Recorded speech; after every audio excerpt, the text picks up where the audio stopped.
I got a story for you that's actually about a guy. You know how, sometimes when we tell Bible stories, we're always telling stories about adults? What's cool about this is it's a story about a kid. It's a story about somebody who's probably, anybody 10 yet? What, no? Okay, who's got a license? Do you drive yet? No? No? Your parents are cringing right now, aren't they? Yes, okay. Well, this is a story about a guy named Samuel who was probably about 10 when this story happens. When Samuel was really, really little, and this is like a long time, this is like way before like your grandparents were born, before Jesus, like long time ago. There was a guy named, this boy named Samuel, and when he was really little, he knew he was going to do something really cool when he grew up.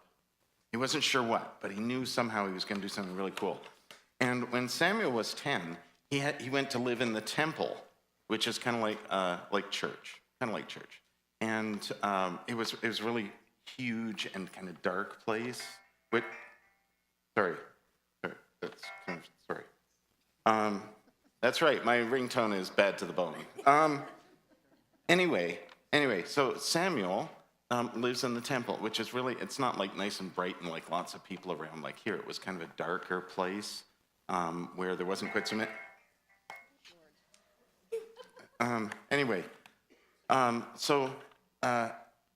Where was I? Samuel, in the temple. Okay, so one day, Samuel was having a nap, and he heard a voice. And the voice said, Samuel. And of course, Samuel woke right up, but there was nobody there. And, oh man, sorry, excuse. Okay, okay, just a second. Hello? Just in the middle. Okay. Yeah, thanks. Sorry, that was God. God would like me to get to the point of the story and stop talking. Samuel, okay, he was little. He heard a voice. He didn't know who it was, so he ran to his friend Eli and said, "Did you call me?" Eli said, "No." He heard the voice again. Anyway, finally Eli says, "The voice is obviously God. Why don't you just answer God?" And so the next time Samuel hears a voice, he says, "Yes, God, what is it?" End of my story.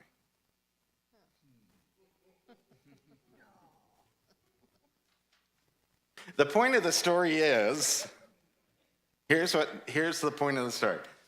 Every time Samuel heard the voice, he didn't know who it was. He just assumed it was a guy right there. He just thought, hey, well, it must be this guy. But he didn't know to ask.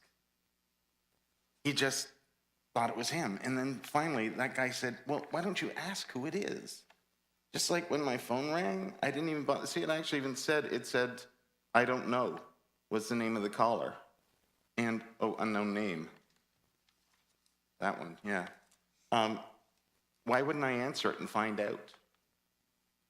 Don't you think it's important to find out? Unless, of course, you then find out it's a telemarketer from Florida.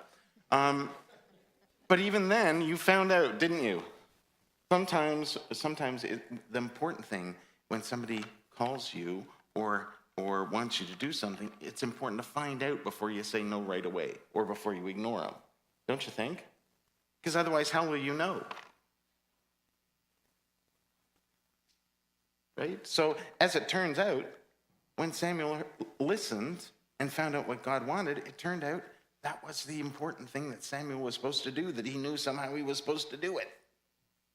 But he wouldn't have known that if he hadn't answered his phone. 3,000 years ago. But you see what I'm saying, right? Of course, you guys get it, right? Because when your parents call, for instance, and they call your name, you immediately run to them and say, yes, what is it, right? Why is everyone laughing? Of course you do, because you want to know what they want. How else will you know? It's important to find out, isn't it? Because you never know when it might be God wanting you to do something really important. Mommy, you're sometimes silly. I'm sometimes silly? Yeah. Only sometimes? Yeah. Okay, I was going for all the time, but all right.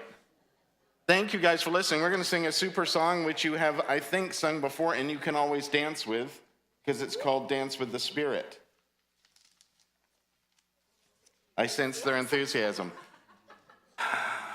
guys. I don't know what to say. It's guys. Okay. We're going to dance. Quick, Linda, play something.